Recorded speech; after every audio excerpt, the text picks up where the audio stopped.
So, as the reason we invited you, Professor, was because you do have a, me and you are a part of a Facebook group over the Animorphs, and you mentioned you promoted your podcast, which is called Domeship. The Domeship is, I'm going to let you explain what the Domeship is, just so you can give us a great breakdown of it. And also, I want you, after you tell us what your podcast is, explain to Zino why Animorphs is the greatest YA book series of all time. All right, no pressure.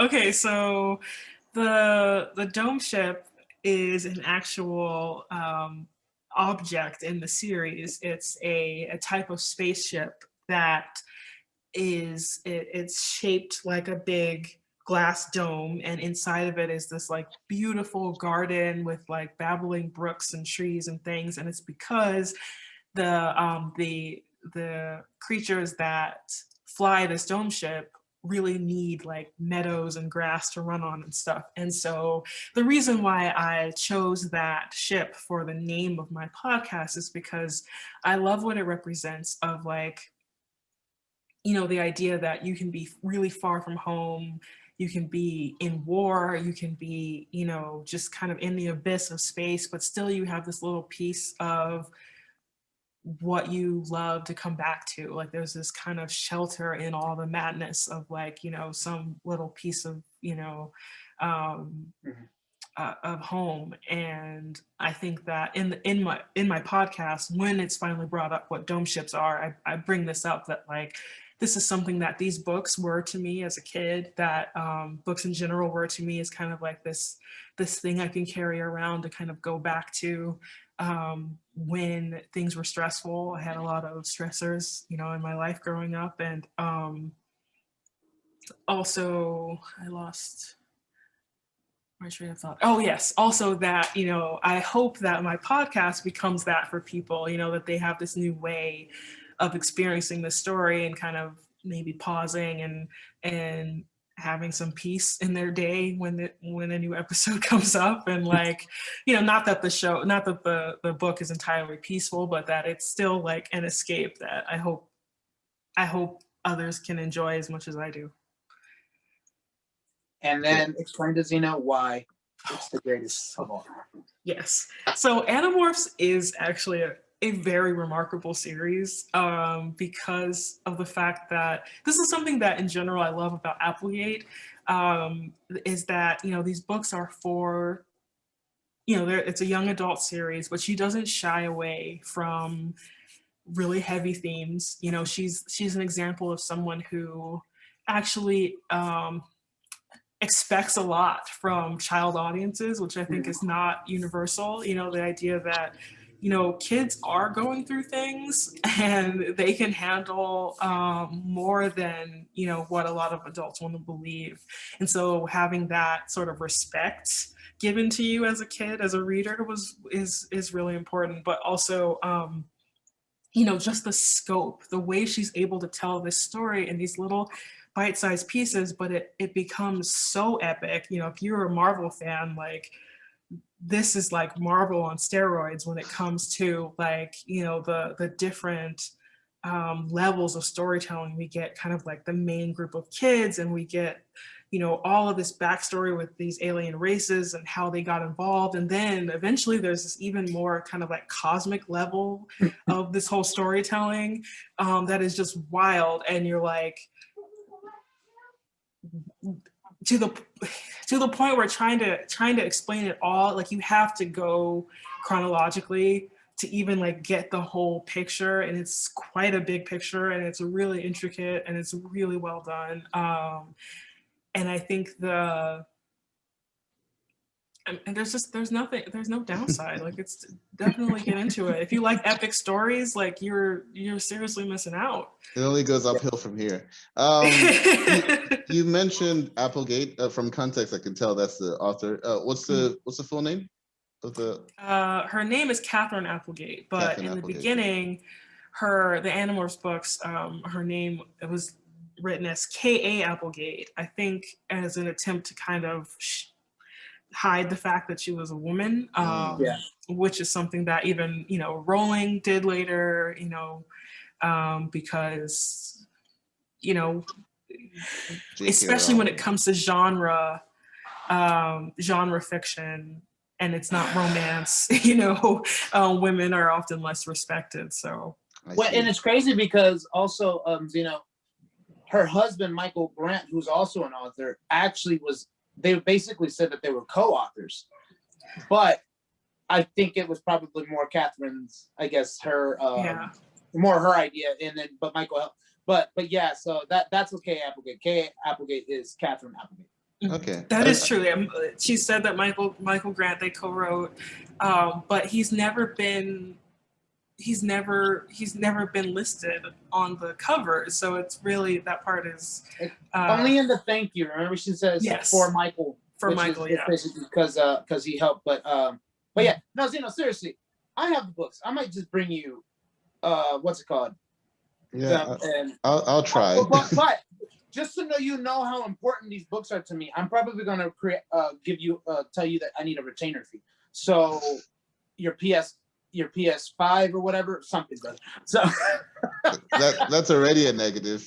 I was sold by the prof, and then you unsold me. Collateral he needs for these books. I don't know. I feel like he can buy his own set for the price of a PS5. Exactly. Yeah. Why would I give you a retainer? So, you know, it's important that you mentioned that, you know, she was going by K.A. Applegate, probably to hide the fact that she was a woman, because that never even crossed my mind. I was always thinking it was like a writer thing that they do, like George R.R. Martin. There's a couple that I'm missing, I'm sure. J.R.R. Tolkien. Yeah, exactly. C.S. Lewis. So yeah, you see, the list is endless, but it makes a lot of sense though that people, especially young boys, they're like, it goes back to the whole machismo thing that we sort of touched on before, which is that they're like, oh, women don't know anything about writing action-packed stories or yada yada. Mm-hmm. And if they saw Catherine Applegate, they'll probably be like, nah, let me go to the next one. You know, it's funny that you mentioned that, Zino, because I think about book 10 is when I found out that K.A. Applegate was Catherine Applegate, because in the back she had some answering questions. I didn't think of if I would have not picked it up if they had Catherine on it. But when I saw it, I was like, oh, okay. And then I just kept it moving, right? Because at the end of the day, it's the story that gets you, right? You're already invested. I mean, I think there was a reason why it's book 10, you know, where like where she's outed. So 2 questions, but I think they can both be answered pretty succinctly. When did the first one come out? You don't have to know the exact dates, but when did the first one come out, and how many books are there right now? So the first one was published in 1996. Mm-hmm. And I believe it went until 2001 when the last book was published. There are 54 books in the main series, and then also like a couple of like kind of prequels and like kind of special event books. Yeah. So the whole total is probably around like 60. There's 4 Megamorphs, which is the Avengers version, right? Yeah, like all of that's a good. I'm gonna use that when I get to Megamorphs. Yeah, it's the Avengers. The Avengers quad, right? Because it's 4. So they team up. There's 4 Mega. Was that? It's a team up book. Well, I mean, they're always a team, but it's like it's almost like the movie length version, and they all get event type of thing, like Civil War, and, like special event, And then there's 4 of the prequel ones. You said 2 Chronicles. So you know the names of some of the aliens. One is the Andalite Chronicles, one is the Hork-Bajir Chronicles, then there's the Elemis Chronicles, then there's Visser, which is the main evil alien. By the way, side note, I reread that one just recently. I didn't realize how great that one in particular is. Like, because I only read it once. Anyway, so there's 4 of those, and then there's 2. Like, do you remember, Zino? Did you ever read Goosebumps? I did, yes. Do you remember they had the one where like you choose what the person does? Mm-hmm, mm-hmm. That's what they had 2 of those. Or Choose Your Own Adventure. I've only ever read the first one, actually, the first Alternamorphs, and I was like, this is kind of silly, but yeah, and she didn't write it anyways. Yeah, okay. Oh, yeah, okay, that makes sense. That's gonna lead to one of my other questions, which is, so you said you ran from 96 to 2001. Were all of those, I think you said 56? 54. 54 of the main books. They were all within that 5-year span? Mhm. And then the prequels and the other parts, Zeus kind of answered that, but I was gonna ask, were they all written by her, or did other people, Well, it turns out that Alternamorphs was not. I didn't actually know that. I kind of do my research as we go in the show. So I don't, do you have a better idea, Zeus, of what? So she wrote every book except during the middle, and she mentioned it was because, remember, she had just had her baby, she was pregnant and all that stuff. I forget which number it is, but there's about a span of like 10 to 15 books where she just wrote out, her and her husband, I guess, wrote out the outline, explained to them, and then they had the ghostwriters in there. And there's a debate among fans of are some of those worth being canon, Yeah. I can't wait to get into that. Buffalo gets the chance to morph in one of those. So there's kind of like, how there's sometimes some of those movies you're like, I don't know if this one should be canon, because as an things got a anime little too weird. As an anime fan, I'm a big I'm very aware of filler episodes. So yeah. This is what that sounds like. But she wrote the majority of she wrote at least a good 75 to 80% of them. So okay, then my question would be, if there's a conversation in the fandom about whether these books should count as part of the canon, are there things that happen in the books that affect later books that you're like, well, if not for this book, then this thing that is being touched on in a later book wouldn't exist? Or are they pretty standalone? Oh no, there are a couple of filler books that maybe you could skip and not miss anything important, but generally she's laying down the groundwork like from book 1 for things that are coming up in terms of what all the stakes are for all the different characters and the different races that are like involved in the situation.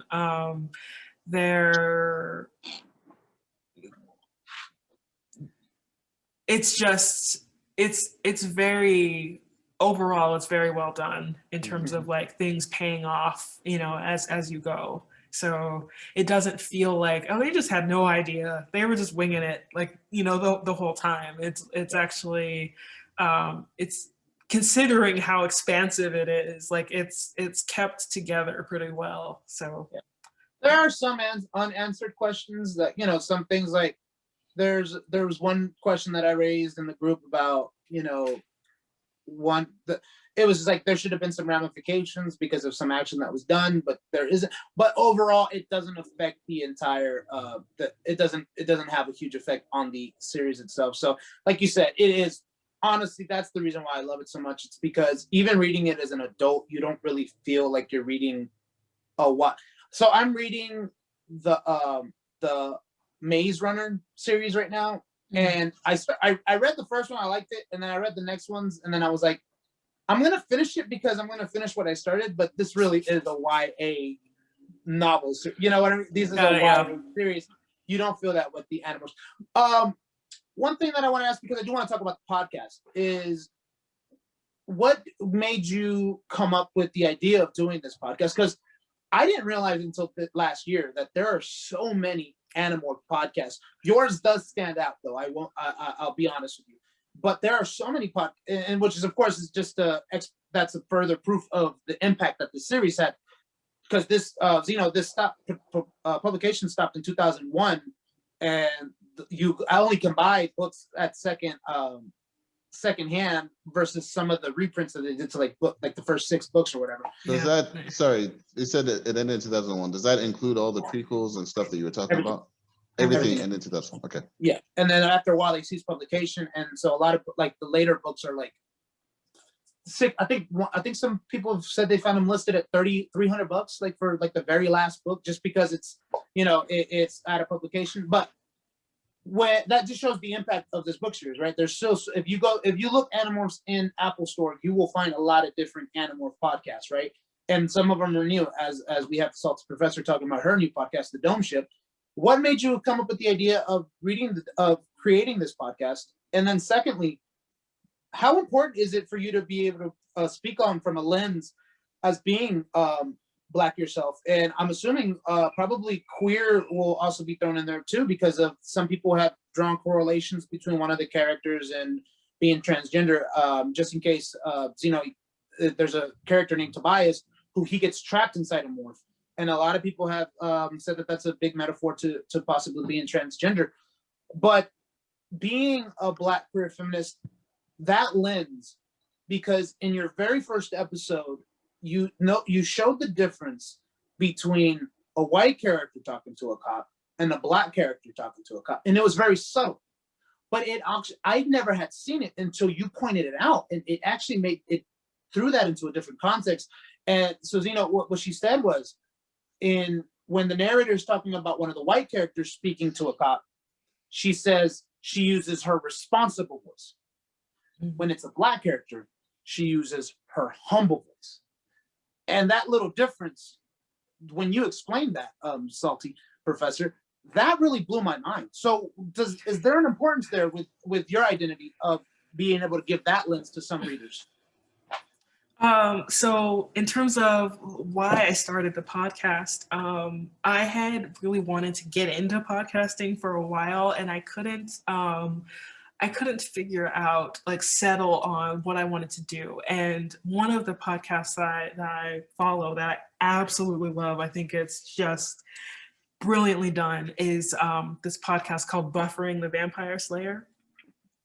And it's a Buffy recap podcast. And I fell in love with that genre of podcast and the recap thing where they, re-experience the series and offer, kind of a deeper analysis and understanding and kind of, cool take on what's going on. So you get a deeper appreciation, but also the sense of camaraderie with fellow fans and all of that. So I was I know that I want to recap.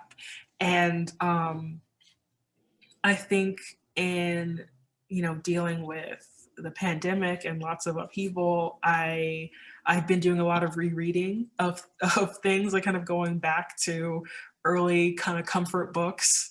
And I realized Animorphs is incredible. It's one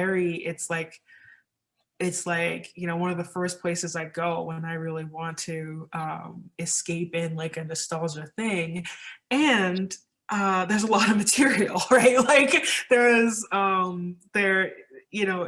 a way to keep that going for a while. I did learn once I started that there are many Animorphs podcasts, which on the one hand is lovely, but I was also a little intimidated because I thought I was special, but I was not, and that's okay. I'm coming to terms with that. But in terms of the bringing my identity into it, I think that is one of the things that's the most interesting. As a teacher, that's something that I've always tried to do with looking at films and literature, is bring in an awareness that a lot of my students didn't have of other layers of what's going on. For example, talking about queerness in Disney films, right? That's something they're what? I didn't, right? And so you have to break that down and be this is going on, and to kind of tease out the difference between sometimes students or readers will get sort of defensive and say, you're just reading into all of this. You're just you're picking everything apart and coming up with stuff out of left field. And I'm if you have a valid argument for the presence of this thing and it adds meaning to the text, or the film, right? It is a valid perspective and is worthy of being shared. And so with Animorphs, I'm I know that people who, kind of consume these books, even the way I did at first of this is just fun, let's just go with it. I want to talk about what wisdom I can bring now to these books as someone who, you know, reads critical race theory, who has, I also am aware of like how grateful I was for a character like Cassie. And even as a child in this series, Cassie is the Black girl in the team. And what I found so refreshing about her as a kid was that she wasn't living the, you know, the trauma stereotype. You know, she was someone who was great with animals. She worked with her parents in like an animal rehab facility, and she had her own interests, and it was just like so nice to see her being like an integral part of the team, and not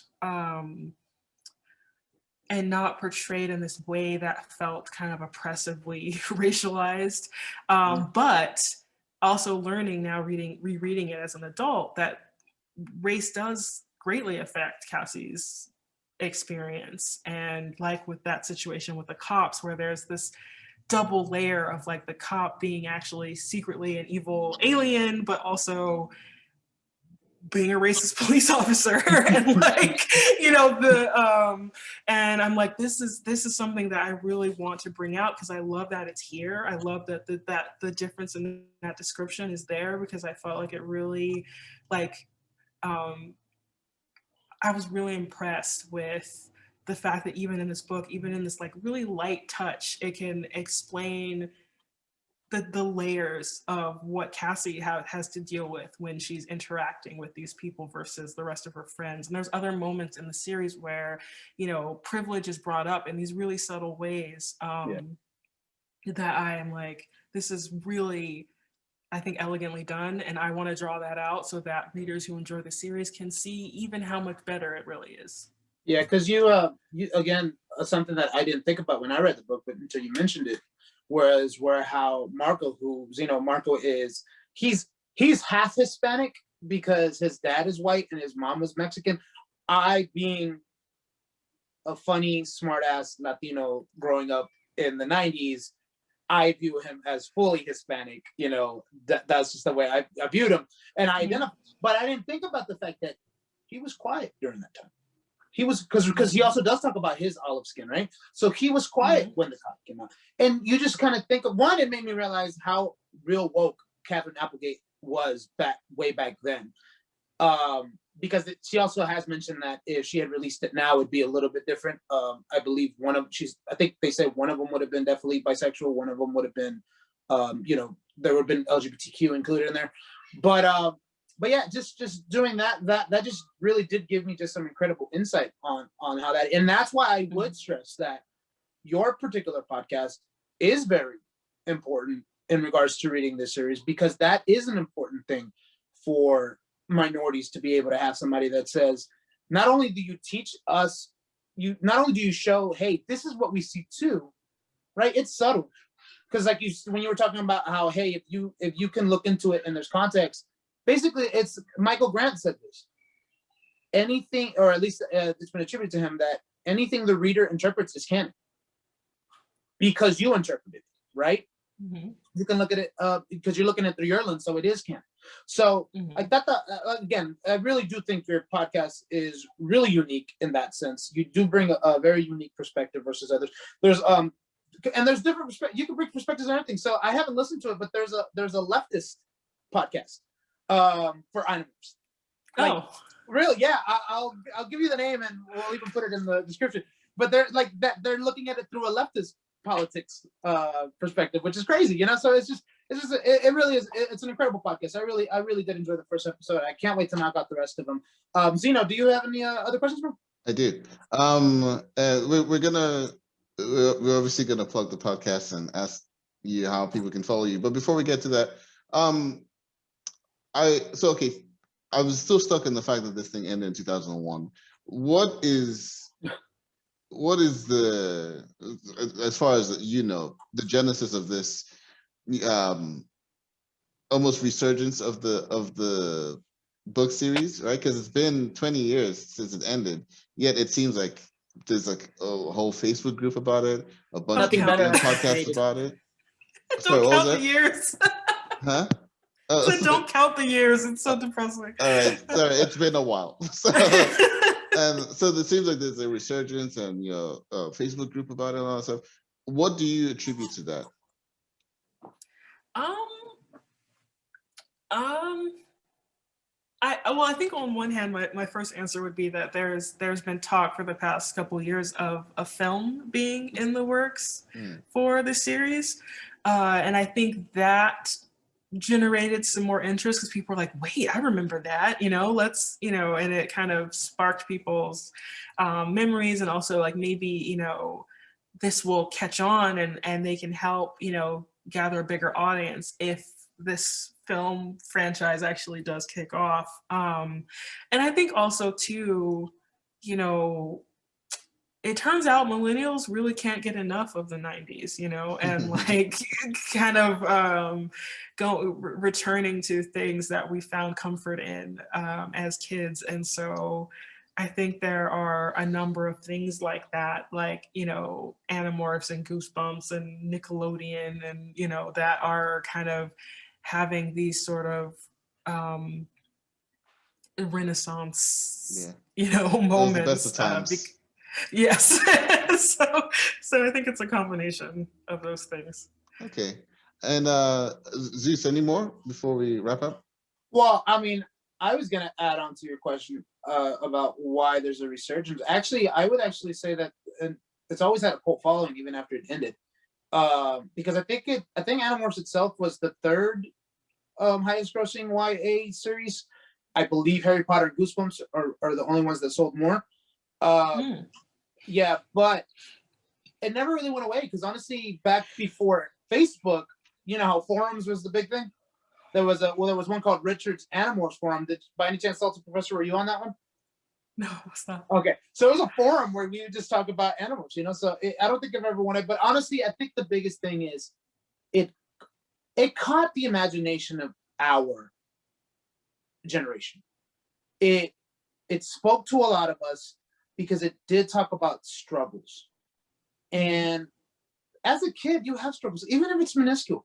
Even if, you know what I mean? Even if it's just your friends being mean to you, like you do have struggles. With me, honestly, it wasn't escape just because we had a little bit of a housing struggle sometimes during the course of that time. And I would own the big things that I would take with me for a while was my clothes and my Animorphs series, and that was it. Like I would have my box with Animorphs series and my clothes, and we had. So I think that's the biggest thing. It's just because if you go through that Facebook page and you hear people commenting on it, you will see people talk about how they identified with certain things. You identifying with Cassie, me identifying with Marco. There's people who had struggling childhoods who identified with Tobias, another character. So I think that's one of the biggest things that I would say is why it's still getting a resurgence. Hopefully the movie happens. Hopefully the movie happens. All right. Yes. Salty Professor, thank you for joining us. Please let us know how the people can reach you. Your socials, not your social security numbers, your social media platforms. And then obviously the name of the podcast. Actually, you know what? Let's start with that. The name of the podcast is The Domeship. And I want to point out, I'm not sure I stressed this before, that this podcast is meant to be accessible regardless of if you read the books. And I really, take the time to thoroughly explain what's going on in each book. So I have some followers who've never read the series before, but who are now really interested and, caught up in the suspense because of this experience. So don't let that deter you. And yeah, the Domeship is available on Spotify, on Apple Podcasts, on Google Podcasts, on other stuff I can't remember the name of right now. And yeah, you can find me as the Salty Professor on Instagram. And spelled as is. The Salty spelled Professor? as is. Okay. Yes. And I am Salty Profess 3 on Twitter with one S. So that's a little odd, but that's what happened. I can give you that in a message. For our YouTube viewers, it's going to be on the screen, Salty Profess 3. And Yes. if you're listening on audio, well, just remember how she just spelled it. Yeah, so yeah, that's where you can find me. And for the moment, it's new episodes every week. And yeah. How long has it been going so far? I am about to upload my 5th episode. All right. So yeah, we're still fairly new. Cool. Yeah, 5th out of 60 plus that are. Is it Have you thought about that? Have you been like, that's kind of daunting? Like, I got 60 that I got to talk about. Well, I'm excited because I'm like, yes, like this is something that I can keep up for a while. But I try not to emphasize that to listeners because I don't want them to feel feel daunted. But yeah, I think it's gonna be quite a ride. So it's one book per episode that you go over. Yes, mostly. There's a couple of there's already one episode where I did 2, because the book had less plot, so I was like, oh well, this one we can just I can sum up really quickly and move on. But most of the time, yes, it's going to be a book per episode. Sweet. Again, can't stress enough how much we really appreciate you joining us for one of our features. Yeah, I think you're only the 4th one, and you were the first professor. So thank you for that. And the first promotion. And the first what? She's the first promotion. She's the first one to come on here to promote something, because I don't think. No, well, I mean, all of the other ones we always do the promotion at the end. Cop can't promote being a cop. Oh, okay. Anyway, thank you for joining. Really, anything thank you so much. Yeah. Thank you so much. Thank you. You guys are excellent interviewers. This was lovely. Yeah, it's just a conversation between folks. All right, guys, that's a wrap.